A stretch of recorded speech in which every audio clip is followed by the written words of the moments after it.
Tara, honey, how are you feeling? Are you doing better than this morning? You seemed like you were really having a tough time. Hey, Mark. Yes, I am feeling a lot better now. I haven't had such a bad migraine in a while. But it's gone now, so don't worry. I'm sorry I wasn't able to make you breakfast this morning. There's no need to apologize. I would never ask you to do anything when you're not well. Besides, your health is the most important thing right now. Next time you go in for your checkup, you should ask the doctor to prescribe you some meds for your migraine. I know you haven't had it in a while, but you never know how your body is going to react to your pregnancy. Plus, there might be certain meds you shouldn't take while pregnant. So you should talk to the doctor and keep a safe prescription at home, just in case you need it again. Yeah, I guess it wouldn't hurt to have some in stock. I will ask the doctor next time I go in. Are you sure you're okay now? Yes, I am. Why? You really are worried about me today, aren't you? You might have had a migraine this morning, but I've been worried about you for weeks. You seem bothered by something, and you've been sighing a lot these past few days. Is everything all right? If you need to talk, I'm always here, you know. I know, honey. Thank you. It's just that the baby is arriving so soon, I'm not sure if I'm really ready for all the change. I guess I feel kind of unsettled. So, yeah, that's been on my mind lately, hence all the sighing. Sorry, I didn't mean to worry you so much. It's all right. I kind of guessed that's what's been bothering you. I totally get it. Nothing can really prepare us enough for this big change. I know I need to be strong. I mean, I'm going to be a mom soon. I should just suck it up and stop worrying. Tara, I know I will never be able to understand the true hardship of what you're going through as a woman, but everything will work out. I don't want to sound irresponsible, but I'll say it anyway. I think it's really important for us to think positively right now. I know. I agree. There's no need for you to suddenly become a great mum. I mean, you already are, but I'm sure you'll become even better with the baby, right? We'll learn from the baby as much as the baby will learn from us. I'm sure if we do our best, we'll become stronger along with the baby. You're right. Thank you, Mark. I think I feel much better now. I'm really glad you shared your honest feelings with me. There isn't much I can do before the baby arrives, but to stay by your side. So if you need to talk, I hope you'll come to me. I'll do anything to make you feel better. Anything? Are you sure? You want to cook dinner tonight then? Yeah, sure. Why not? I wasn't going to ask you to make something anyway.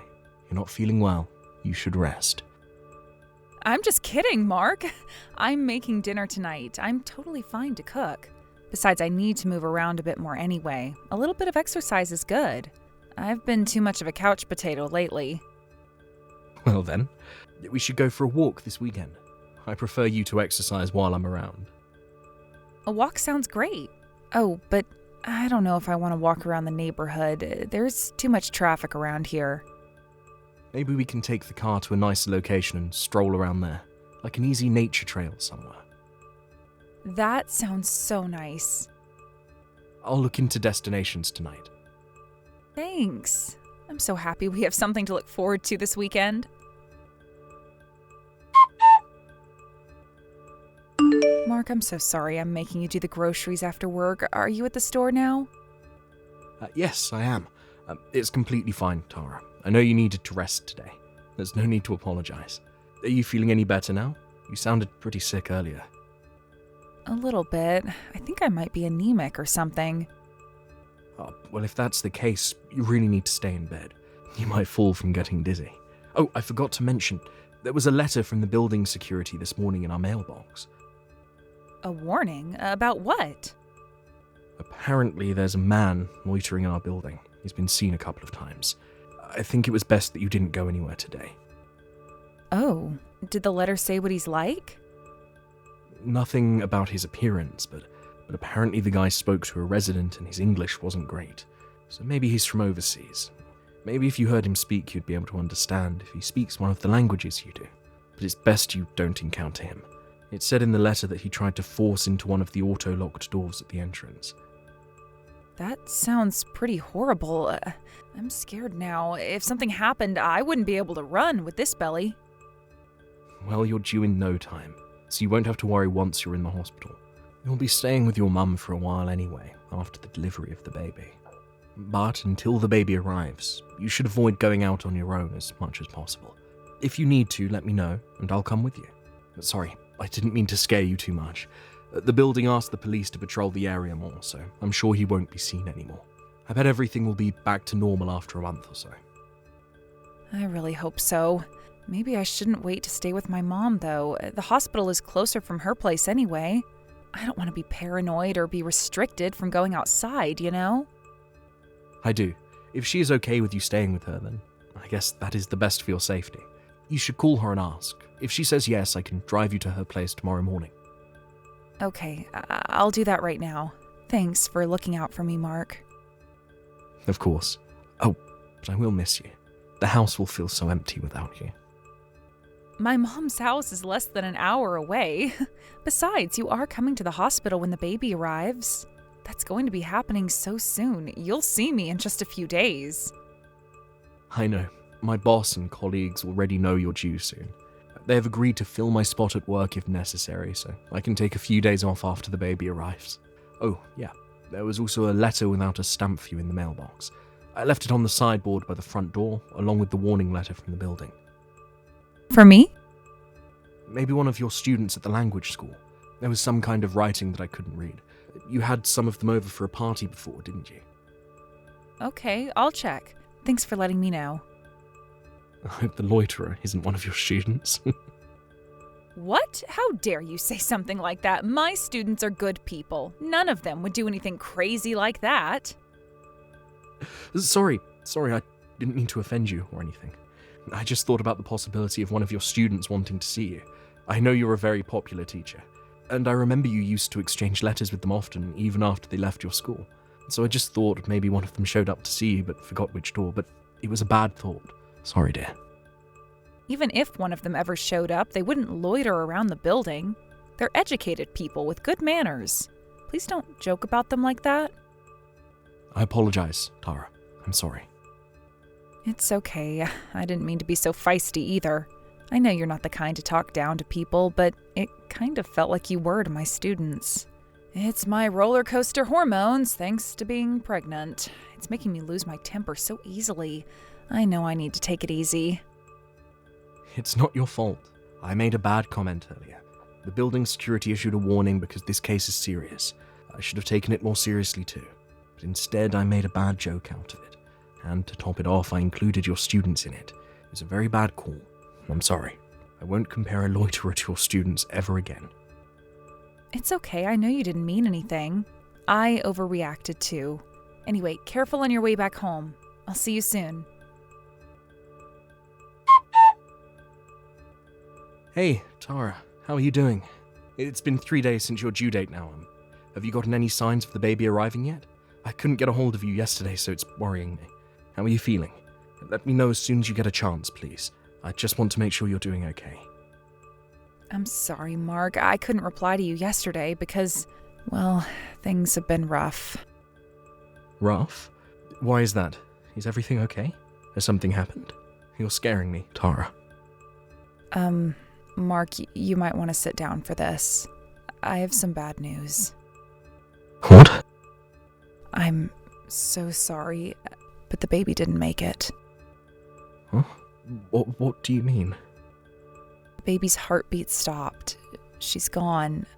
I'm sorry. I'm sorry that I couldn't deliver your baby. Hold on, I'm not following. What are you talking about? Yesterday, I had pain shooting up my belly. I was taken to the hospital right away, but it was too late. The baby was gone by the time I was checked in. It happened so quickly. She came out after an hour or so later, but there was nothing the doctors could do. I'm coming to you right away. No, don't, please. I'm not letting you take this on your own. I'm coming to see you now. No, I don't want you to come. I don't think I can look you in the eye. I'm so sorry, Mark. Please just give me some space right now. I need it badly. Tara, I need to be by your side. I can't leave you alone. You will make it even harder for me, so please, I am begging you to leave me alone for a few days. I am in complete shock right now. I need time alone to wrap my head around what's happened. Don't come down here. You won't be able to set foot in my mom's house either. I will make sure she won't let you in. What about your condition? Are you physically stable? Any pain? No more pain. Physically, I'm stable. I should be discharged tomorrow. Okay, if space is what you need, then I will give you that, but I can't give you more than 2 or 3 days. You have to call me by the end of the week. Can you promise me that? I can't not see you or the baby for longer than that, please. Okay, I will make sure to let you know when I'm ready to see you. Hang tight until then. I know I'm asking you an incredibly harsh favor. I'm so sorry. It's okay. You don't need to apologize. This is nothing compared to the pain you have gone through, Tara. I love you. You're the most important person in my life. I need you to remember that, okay?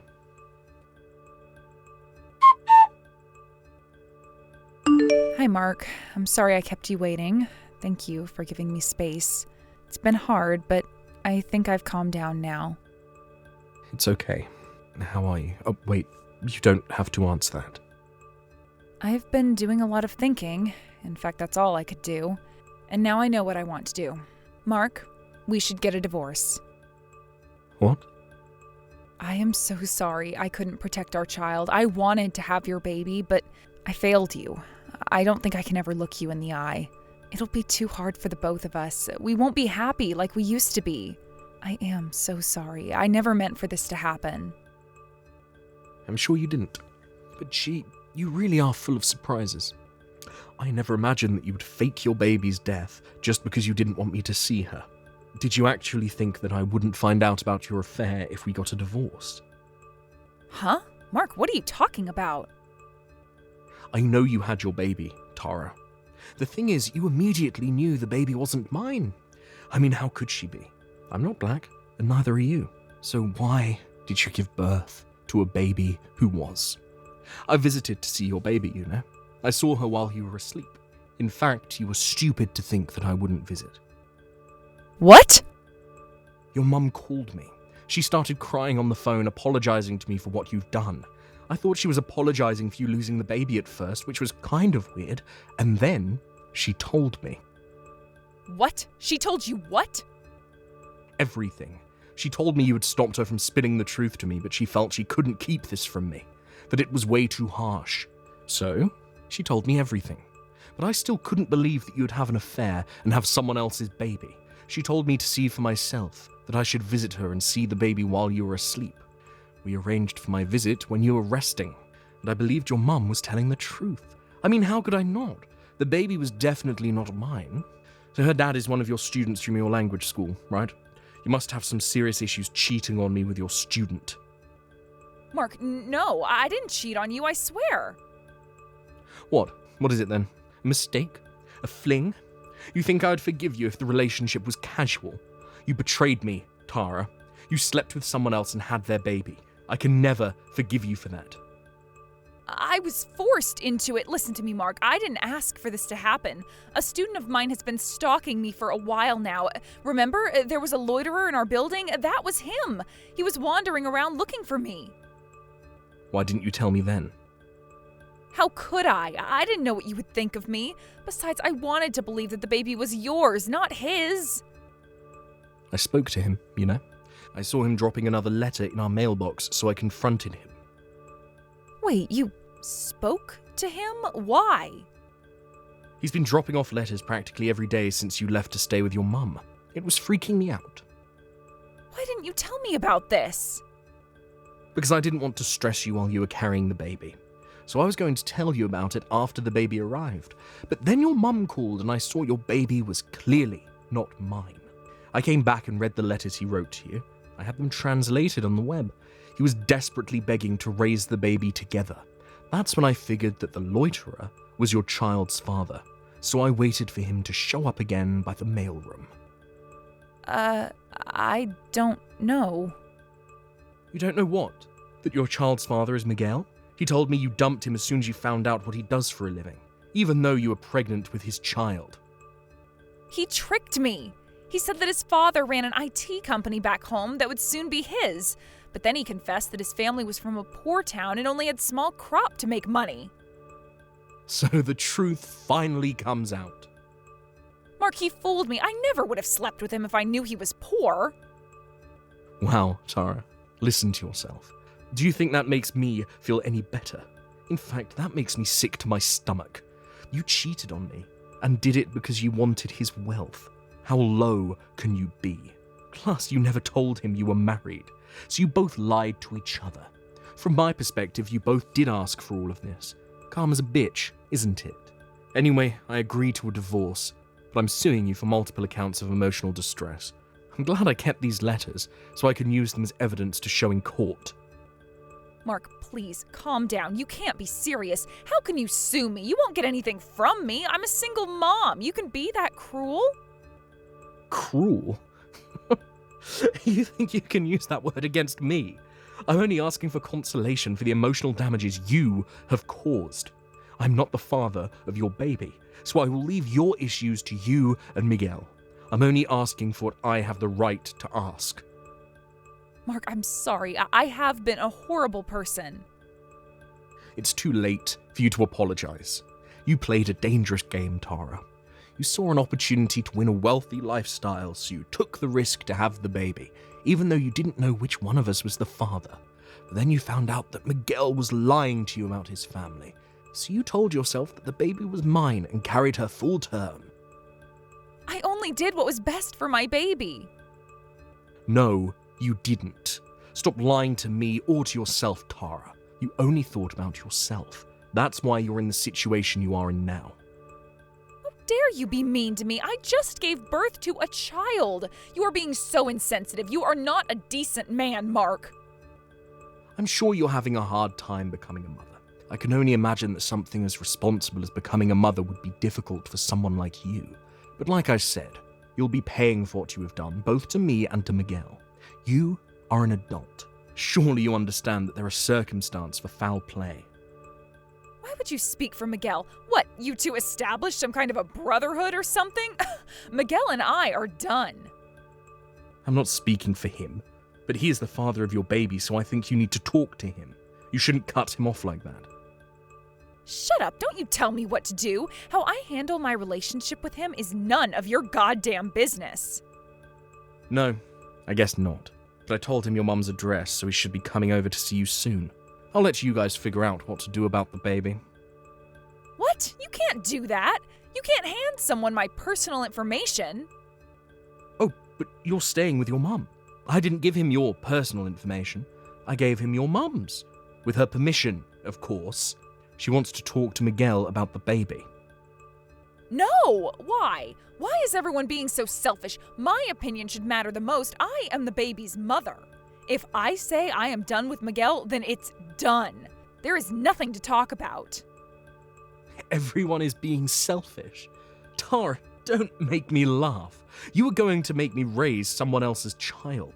You tried to make your mother play along with your lies, you have betrayed your family, and on top of that, you hooked up with a person for money and dumped him as soon as you found out he didn't have any. Despite all that, you want to talk about other people being selfish. You have a serious problem, woman. I told you, Mark, Miguel is a stalker. He is obsessed with me. I am telling you the truth. He has scared me many times. Don't you see? I mean, who comes over to toss letters in the mailbox every day? He really has been loitering, you see. I never invited him in. I can't be with someone like that. He's a freak. Well, you shouldn't have slept with him in the first place. Too bad he wasn't who you thought he was, or else you would have divorced me to marry him instead. Mark, please, help me. Take me in for a while so I can hide from him. I'm scared. What if he wants to hurt me? Wait. What if my parents make me marry him? They're old style like that. They would want Miguel and I to take responsibility. I can't have that. I don't know what he wants or what your parents want, and I most definitely don't care about what you don't want. All I know is that you have to take responsibility for what you have done. For the record, no, I will not take you in for a minute. You lied about my child's death, and then you dump people like trash. I don't want anything to do with a scumbag like you. Look in the mirror for once.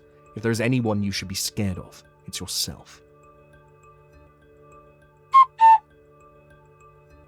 Several months later, with the help from my ex-in-laws, our divorce was officially filed. I heard from them that Miguel showed up at their door shortly after our last conversation to discuss how they were going to handle their relationship. It turned into another drama, with Miguel insisting to return to his home country with their daughter and Tara refusing. But Tara's parents finally asked their daughter to leave the house and suggested she go with Miguel if she wanted anyone to support her. In the end, Tara gave in and began living with Miguel, having no financial confidence to raise the child on her own. Tara recently messaged me, complaining how she's living a life far from her ideals. She begged for financial support so that she didn't have to move to Miguel's home country. I, of course, told her that I didn't care for her anymore, that we were officially done, and hung up the phone. I immediately blocked her so that she doesn't bother me again, but I hate that she had the nerve to call me, so I'm thinking about changing my phone number. I honestly don't care about what Tara is going through right now.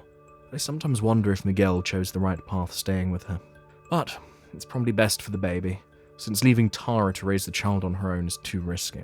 She must be miserable living with a man she once dumped, but she deserves every bit of it, and I hope she realizes the magnitude of what she's done.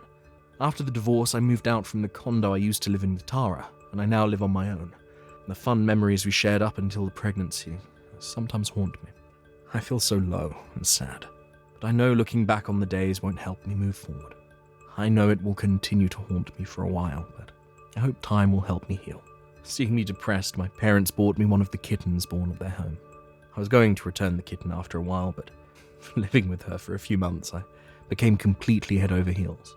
It's hard to believe how such a small life has helped me get back on my feet.